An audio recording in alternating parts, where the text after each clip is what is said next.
Hi, my name is Mark Aldrich. I'm a co-host on the web series The Happy Hour Guys. Together with Gun Hill Brewing out of the Bronx, we've created the Curtain Up Beer Project, an open-source hazy IPA that raises money for arts and entertainment workers unemployed by the pandemic for over a year.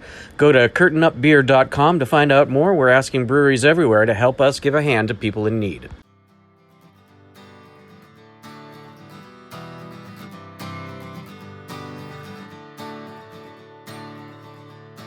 I'm John Hall. This is Drink Beer, Think Beer, the podcast that gets to the bottom of every pint. We're going to Colorado this week to talk with Ryan Wibby about his family-named brewery, the lagers and shandies they make, and to see if a bold claim he makes holds water.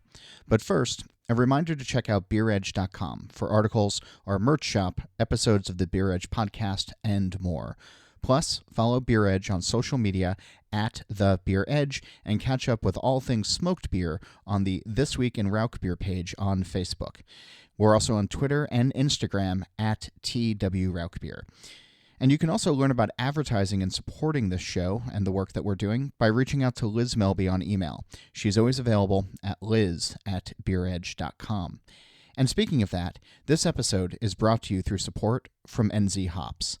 In a little country far down in the Pacific, you'll find a cooperative of master growers whose legend and cultivars have been crafted for over 150 years with creativity and passion to produce some of the world's finest hops. This is NZ Hops. The industry originated in 1843, not long after the early settlers arrived from England. Years of partnership with a dedicated hop breeding program and farming knowledge handed down through the generations sees the current-day master growers proudly providing 18 unique New Zealand hop varieties to the world. Visit nzhops.co.nz or find them on Instagram, Facebook, or LinkedIn at nzhopsltd. This episode is also sponsored by Athletic Brewing. At Athletic Brewing Company, their innovative process allows them to brew great-tasting craft beer without the alcohol. From IPAs to stouts to golden ales and more, they offer a full selection of beers starting at only 50 calories. Now you can keep your head clear and enjoy the refreshing taste of beer anytime, anywhere. Place an order today at athleticbrewing.com and get free shipping on 2 six-packs or more. And while many beer clubs are great for gifting beer, the Rare Beer Club is especially suited for beer enthusiasts and brewers looking for access to rare and often exclusive craft beers. They've stood the test of time since 1994, in large part due to their commitment to quality. Once curated by the beer hunter himself, Michael Jackson, the club prides itself in living up to Michael's reputation. I can vouch for them here. I've sampled me some pretty cool stuff over the years, including an oak-aged saison from Jolly Pumpkin created exclusively for club members. Their personalized shipment program allows you to customize each shipment and skip beers you don't want to get. Get 50% off your first shipment when you sign up for an open-ended ongoing membership at beermonthclub.com and use promo code DRINKRAREBEER. There's a 2-shipment minimum. Let's get right into it. Ryan Wibby has a passion for traditional lagers, but also likes to play around in the space. Since launching Wibby Brewing Company, he's racked up medals, awards, and some top-notch reviews. His Vienna lager, for example, scored 100 points in a recent Wine Enthusiast Magazine blind tasting. Like so many small breweries, he has worries, but excitement about the future, and he's always trying to find new ways to reach new customers. From lagers with cacao nibs to making shandies and seltzers, it's clear he's a brewer who's enjoying his days and grateful for the customers downing the pints. He spoke to me from Colorado, and I wanted to get his take on where things stand in the state right now, especially with the two beer worlds it straddles. Here's our conversation. You're largely focused on lagers, and when I think of Colorado, my brain splits in two ways, because Coors Light and Coors Banquet and Coors Original and all of that, I think of lagers and pilsners because of them and the way that they sort of introduced that brand to the world from the Rocky Mountains, and it's great advertising, but it's also a fun beer to drink. But then I also think of Colorado in the terms of the modern craft beer age, where there's a lot of hop-forward ales and a lot of experimentation and a lot of, just wacky shit being done. And so I'm often interested in hearing from a brewer in a state like yours that has such history but also such variedness. How do you see the state right now in 2021 beer wise? I would say the state of Colorado, it's very highly competitive. There are just so many great breweries in the area that are, like you said, very innovative and create such great flavors and a wide variety of beer. It makes us kind of have to stay on our toes all the time and create something new and special, but that's also drinkable. Um, that also kind of help play into us focusing on only lagers, just because the fact that we only make lagers, and when our sales rep goes out to a liquor store or a bar, that makes us stand out immediately from 95% of all the breweries in the state because they're mainly IPA, pale ale focused. So it allows us to stand out from them. So it gives us that point of differentiation. But at the same time, it's the kind of beer I like to make and drink, and it's kind of kind of tying in with the Coors and the Coors Light. It's the lagers tend to be a little bit more training wheels beer where you can get a light drinkable beer that you can have a couple of without falling over type of thing. That's kind of what we're playing for, just to kind of stay different from everybody else, but also at the same time make something that's world class. Do you find that it brings diversity in your clientele to your door? Because I mean, hops are still polarizing, and I've said this stat 100 times before, but craft is like 13% of the overall marketplace, so 87% is drinking Coors Light and Coors Banquet, and the other big ones, and Budweiser's made in Colorado as well. Are you finding that you can appeal to non-craft drinkers, or does your price point kind of put you out of that? Actually, I think it's a really great mix. It does bring in a lot of people that I wouldn't say necessarily would fit into the typical demographic of a craft beer drinker, with beards and looking for the hoppy stuff.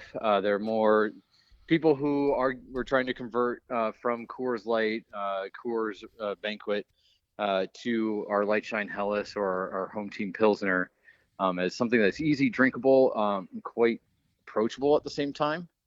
And I think on the other end of the spectrum, there are very educated craft beer drinkers in the state of Colorado because we've been doing it here for so long that uh, most of the people that have been in the industry or been drinking craft beer know how hard it is to make a lager and make it well and consistent, and so they appreciate the skill and the technicality that are involved with all the beers that we're creating here. So I think it brings in from both realms.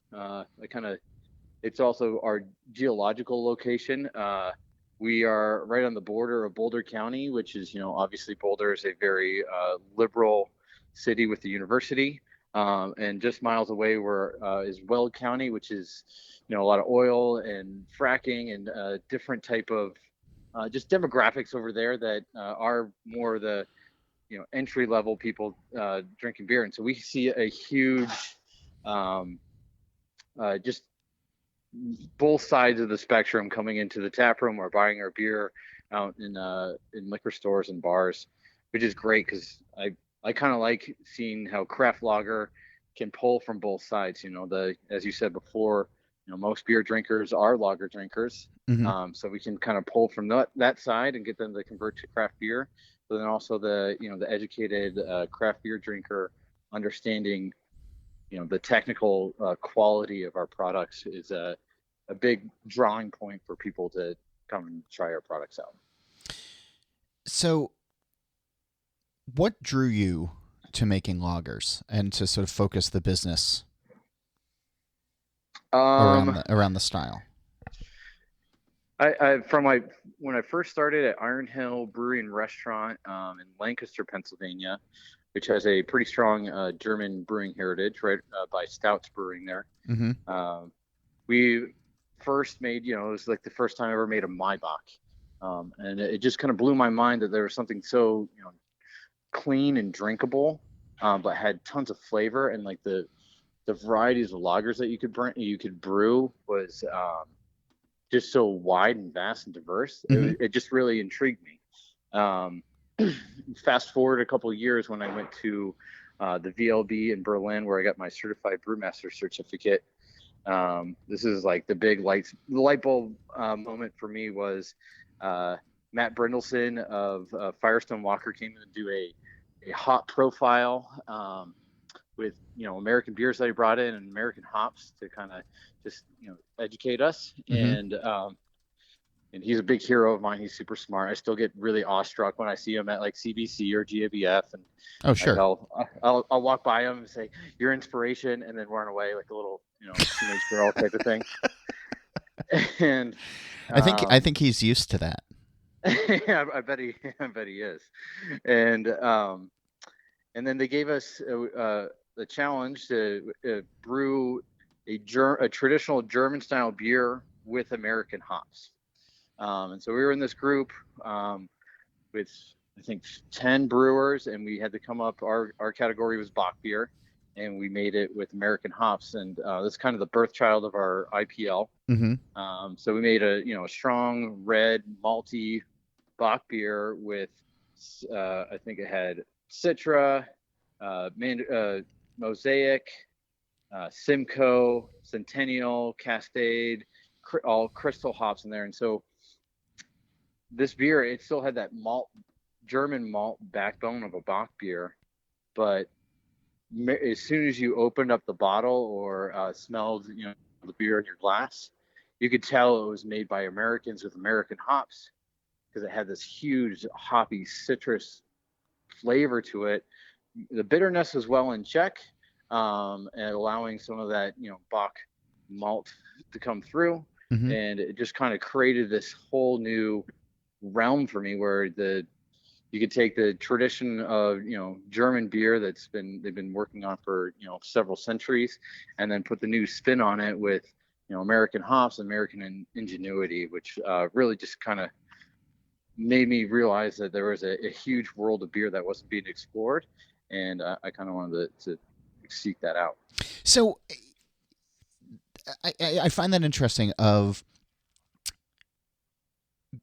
honoring tradition in some ways, but then also kind of messing around with modern ingredients.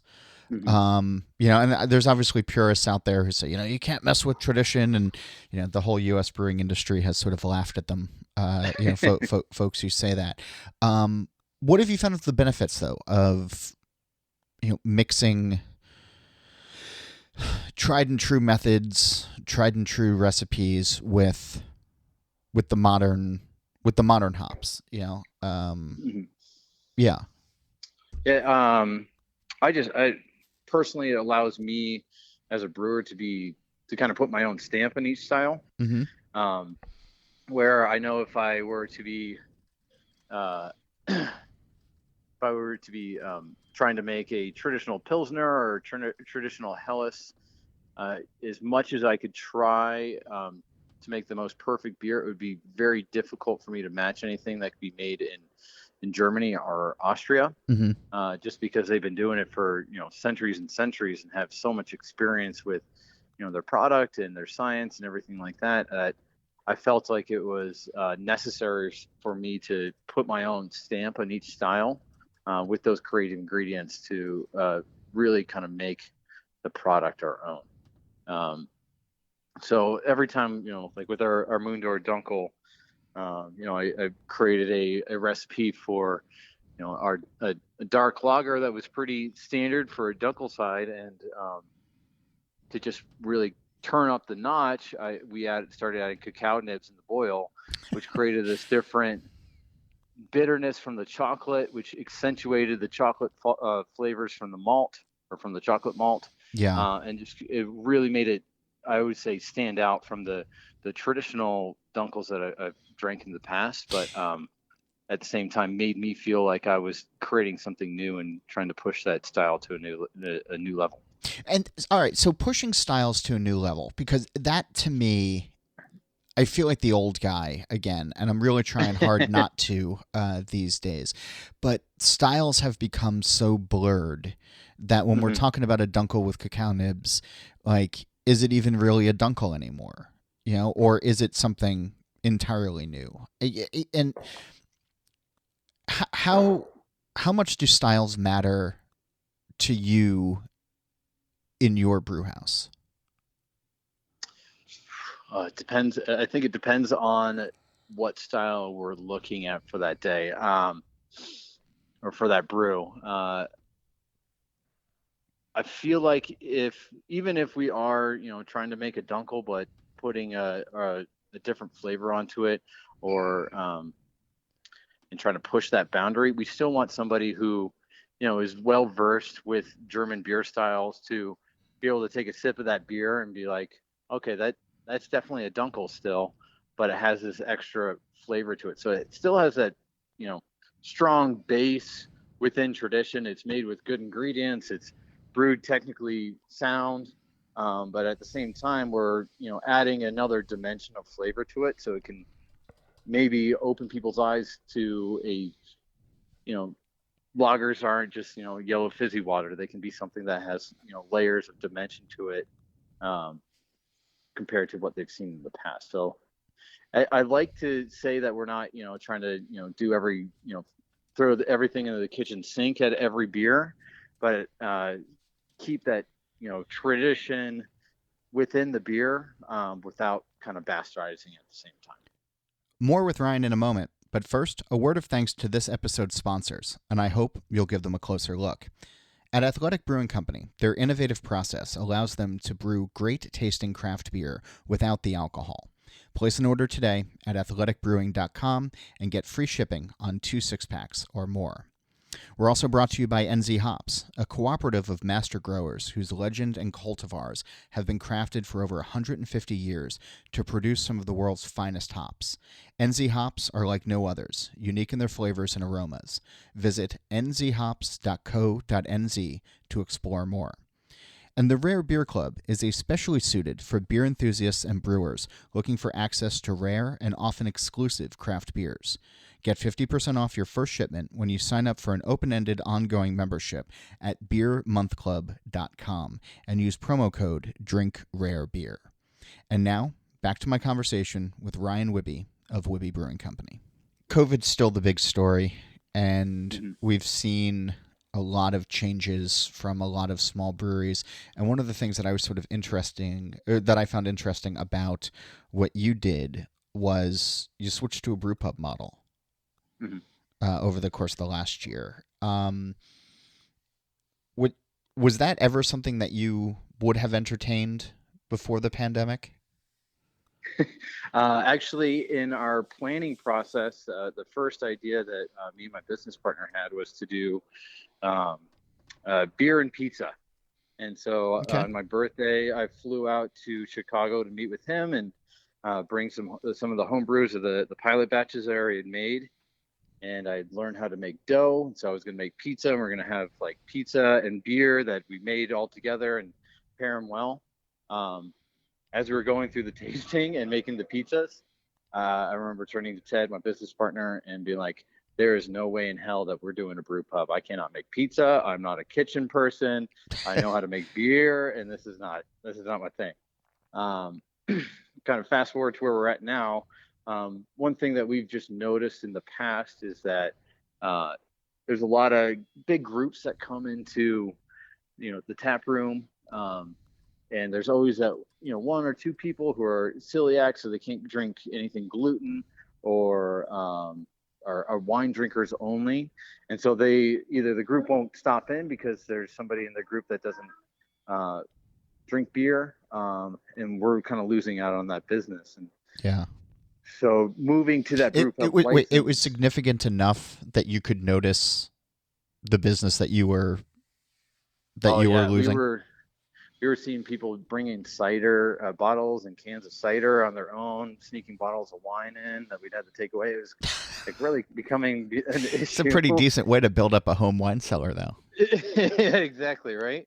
And so we just talked it over with our advisory board and got the signatures required, which is it's turned out really well for us. It's allowed us to, we have now Light Shine Hellas margarita slushy that we provide, a gluten-free slushy that we also have, wine and cider, and I wouldn't say they're huge sellers for us, but they just allow for bigger groups to come in, whole families to be, enjoying the entire taproom space and beer garden that we have right now. So not huge sellers, but also not lost revenue. Correct. Yeah. Colorado has a weird thing with beer slushies or slushies in general. And I sort of think of the state as, progressive thinking and progressive moving and beer wise. And I guess this is just part of it, right? Of just giving the people what they want. Yes. And that's, I think, something that we learned really early on where, we had a couple seasonals that, one was like our double dunkel, which is a strong dark lager with chocolate and vanilla. We thought we'd only have it October through March. As soon as the first year that we ran out of it, I got inundated with emails from people who were, wanting to drink a 7.5% strong dark chocolate lager, a 95-degree day. On the flip end, we had our Light Shine Radler, which is our number 2 seller, and people are calling us up in the middle of January asking where their Radlers are, and so we had to turn that around into a year-round product. So it's something that I kind of had to get over my own thinking about it, and my kind of get my ego out of the way and thinking what's right and what's wrong. Just because some people want to drink what they want to drink when they want to drink it. Radlers, shandies in general, I find so interesting. Well, I guess let's sort of back up a little bit and talk about how you create a radler, how you put one together. Yeah. So we mix our radlers. We have 5 different flavors. We have raspberry, mango, grapefruit, strawberry, and pineapple. And what we do is we just brew our normal Hellas. And after it's, when it's ready to produce or drink after lagering and fermentation, we create a lemonade basically in our brew house, which is sugar and water, natural lemonade concentrate with natural flavoring, and then we push that into our bright tank, and then mix the beer, add beer on top of it. Mm-hmm. It creates this nice, refreshing, slightly tart, slightly sweet, drinkable beer. The one thing that we've done differently with ours is it's a stronger, so it's not as diluted out by the lemonade as a lot of the traditional radlers that you'll see in Europe, whereas ours are like 4.5%. So there's still, some meaning behind drinking one, but it's still very tart, refreshing, and very drinkable at the same time. When I think of lagers, though, I'll think about session drinking and sitting down and having a couple of pints. Radlers, I don't feel like I can do in the same way. But are there people who do? Oh yes, it's I feel the same way about it, where it becomes a little too sweet and cloying after a while. But there are people who will sit on our patio and drink 4 or 5 of radlers on a nice hot sunny day. I think it's part of their flavor that they prefer, but it's also I just think sometimes part of the weather when it's super hot. It's something that's, very refreshing at the same time. So I know seltzers sort of have fit into that in the last couple of years of, hot refreshing or refreshing on a hot day, that kind of thing. And I know you're making seltzer. Where does the radler fit in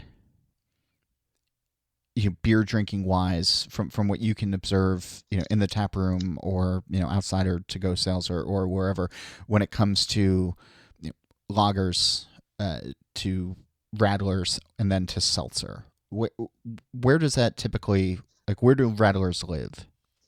I feel like they're living in the kind of hazy IPA, fruited hazy IPA or fruited kettle sour uh, realm.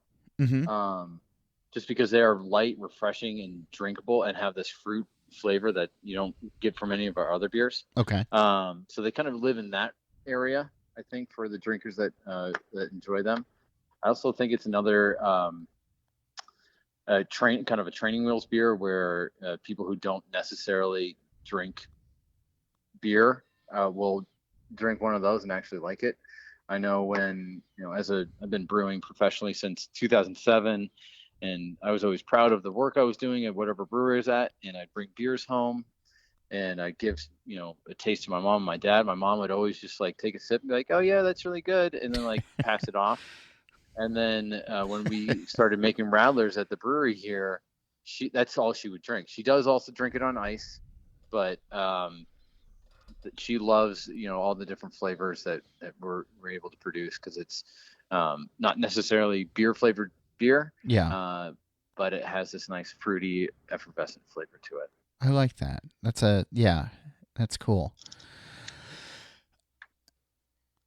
What's keeping you awake at night these days? Oh, I'm probably still working. That's why I'm awake. Um, right Yeah, I know that now, feeling. Yeah.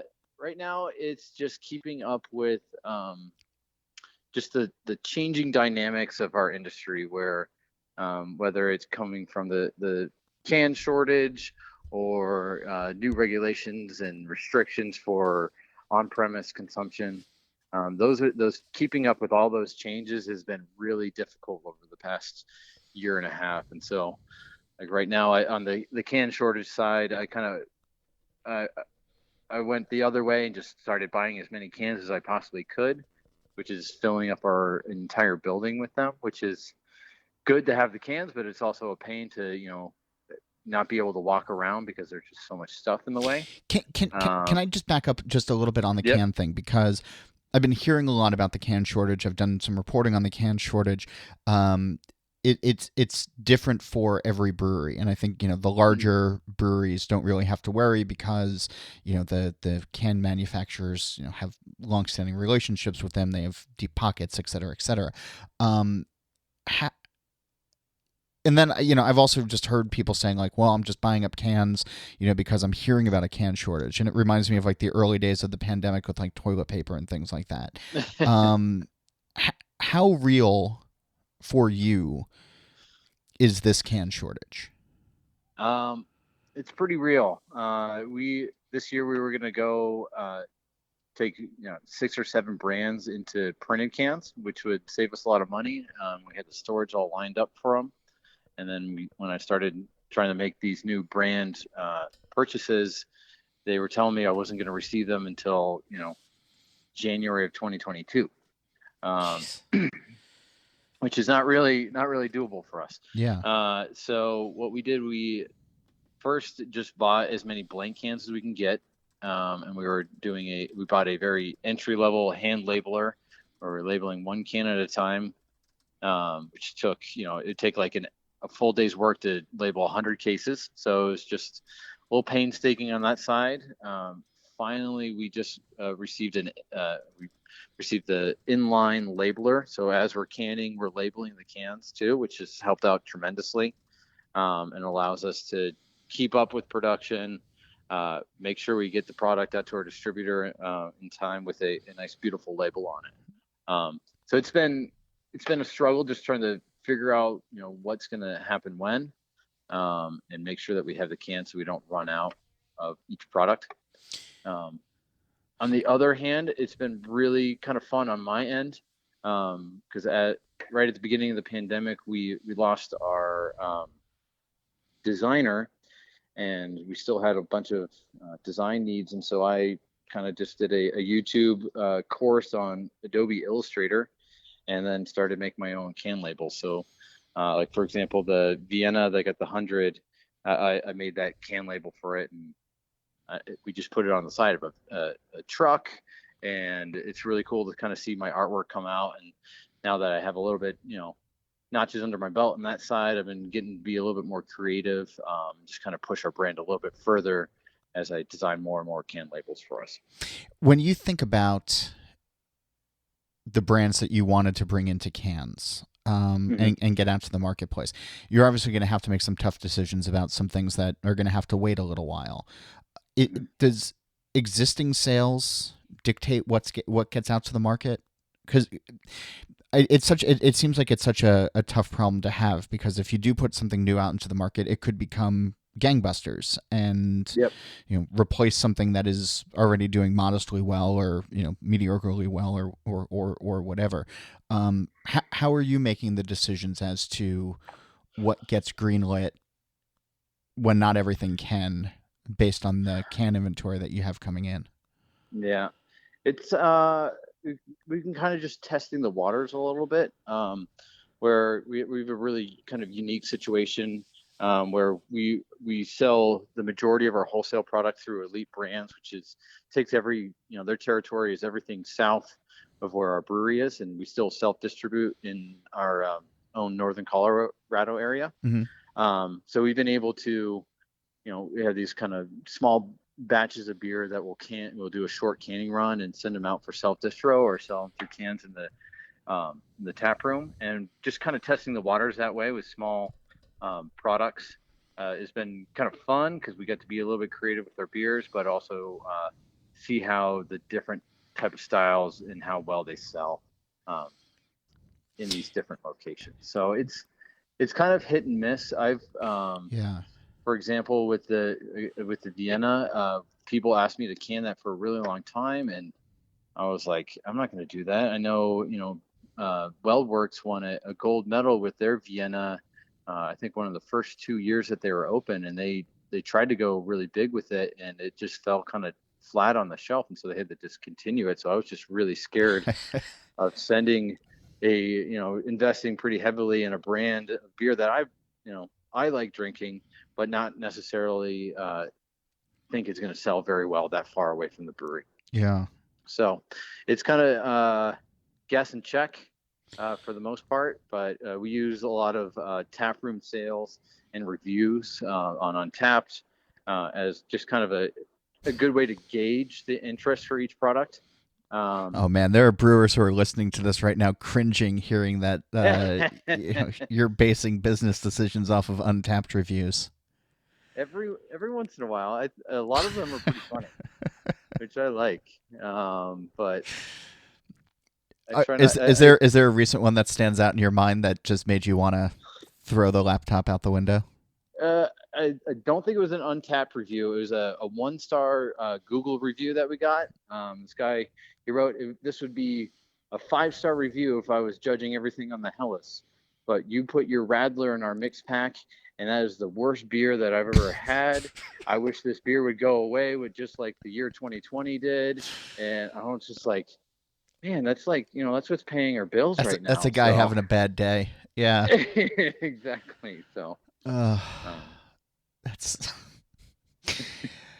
well, I asked you what kept you up at night, but the flip side of that coin is, what are you hopeful for? What, I don't know if there are brighter days. I mean, we're seeing another spike in the coronavirus around the country right now as we're recording this, and even though vaccines are rolling out and more people will be becoming eligible and hopefully getting the shots in the arm, some of those brighter days that we might have felt a month ago seem a little dimmer today, at least from where I'm sitting. But what are you excited about? What? Yeah, that's a pretty easy one for me. We have, I think, the best beer garden in the country. So our building. Look at that! You're just throwing down the gauntlet, huh? Yeah, the best beer garden in the country. Now, I haven't visited your brewery, so I can't weigh in on this. But when I am a natural skeptic, When Okay. anytime somebody says we have the best anything, my natural inclination is to be bullshit. Prove it. That's my default statement when somebody. So prove it. Awesome. Well, I mean, how many beer gardens have you been to that have a pool in them? We have 3 pools. So, Like that people can we, get in and swim around in. oh yeah, that's so, See, that's one points of our, off immediately for me. Like I don't want to be swimming with other people. Like I don't like well, other people to begin with. Like it's bad enough like these days when I have to like stand 6 feet away from people. Okay, but you have 3 pools. Okay. yeah, so one of our marquee events that we used to host was a Hoop Loggers, is a lager only beer festival with which was also a pool party. Mm-hmm. Um, with COVID, we kind of pivoted because we couldn't host that beer festival, and so we still wanted to use the pools, and so we would bring the pools out, and you can have private pool parties. So you can rent out the pool for a couple of hours, float on floaties, drink beer, drink ciders, seltzers, slushies, and kind of just enjoy the sun out in our big expansive beer garden. I thought it was really cool, not only just because people were able to still have family get-togethers outside of their home. Of course, they were limited to the number of people, but we kept them secluded. It still kept that nice, fun summer vibe that we try to focus on here, Yeah. and it just made us stand out a lot from a lot of the other great tap rooms in the area. Um, we also have this huge. It's a 6,000 square foot covered open air pavilion Okay. in our parking lot. Our building used to be truck maintenance for a butterball turkey plant. And so this covered pavilion is where they used to park the turkeys before they went in for slaughter, um, which is, I feel like we've done a really great job changing it to something that's much better than that. It's it's now our kind of open air concert hall. Okay. Um, so during the shutdown, we hired some painters. So they painted it to make it the underside look like a nice partly cloudy sky. We have a nice stage and light set up now, and we just hosted our first concert this past weekend. Best part about it is the spacing, just because we have like 40,000 square feet of outdoor space that we can be on, is is I haven't seen it, at least in the area, um, as well done as well as we do here. It's still, you feel safe because you are 10 to 14 feet from any other group, but you still feel like you're at a great lively outdoor atmosphere because there are so many people having a great time. Um, and so I think it's kind of helped us bridge that gap where people are feeling isolated and lonely because they aren't able to gather in bars and restaurants anymore. But here we're able to keep everyone safe, and still allow for people to have a good time outside of their home. All right. I'm gonna have to come check it out for myself. Yeah. Just to, I'm not bringing my swim trunks. I'm not getting in your pool. It just, that kind of creeps me out. But it's probably fun for people watching. It is.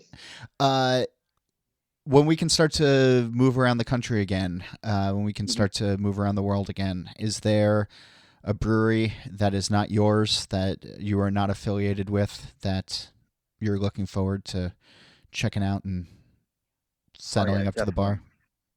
bar? Um, I would say, a place I actually haven't been to ever is like the Central California coast, the Big Sur area. I've always wanted to do a camping trip there, and obviously visit Firestone Walker and all the Just so you can amazing make Matt Brindleson feel uncomfortable where he works, as opposed to just the yeah, Colorado Convention Center. yeah, exactly. Um, that I definitely want to go check out Big Sur and Firestone Walker, and Yeah, then I definitely want to get back to Europe soon here, sure. um, just to go to Oktoberfest again. And we had a big trip planned right before everything hit, to go to Belgium, just to do some Belgium tours. So I think everyone that's a brewer should experience the creativity and diversity that Belgium has to offer with their beers. Yeah. Well, I hope you get to do it. I hope we all get to the places that we want. And Yep, we're getting closer. Yeah, we are. I got plane tickets for the Scaled Down Craft Brewers Conference in Denver later on this year. So hopefully, hopefully I can get up your way and we can hoist a pint or two. But that'd be great. Ryan, thanks for taking the time and for being on the show today. I really appreciate it. Awesome. Thank you very much. I'm still not sure about the pool thing, but after a few beers, anything is possible. What about you? Are you ready to take a dip? You can tell me about it. Email me at johnholl, it's JOHNHOLL @beeredge.com, or you can join the conversation on Twitter at @John_Hall. And if you encounter smoked beers in the wild, join the This Week in Rauk Beer conversation by getting into the group on Facebook or following TW Rauk Beer on Instagram and Twitter. And if you check out beeredge.com, you can see the official tasting glass of the group. Just look for our merch page. Beer Edge is on social media as well, at The Beer Edge, and we're online at beeredge.com, where you can find episodes of this show, the podcast hosted by Andy Crouch, articles, and you can sign up for our newsletter and more. And if you want to learn about advertising on this show, please reach out to Liz Melby. She's at liz@beeredge.com, and she'll tell you all about our surprisingly affordable rates. And speaking of advertising, I'm grateful to this episode's sponsors. Unlike any other beer club, the Rare Beer Club often works with breweries like the Lost Abbey, the Brewery, and American Solera to create craft beers made exclusively for members.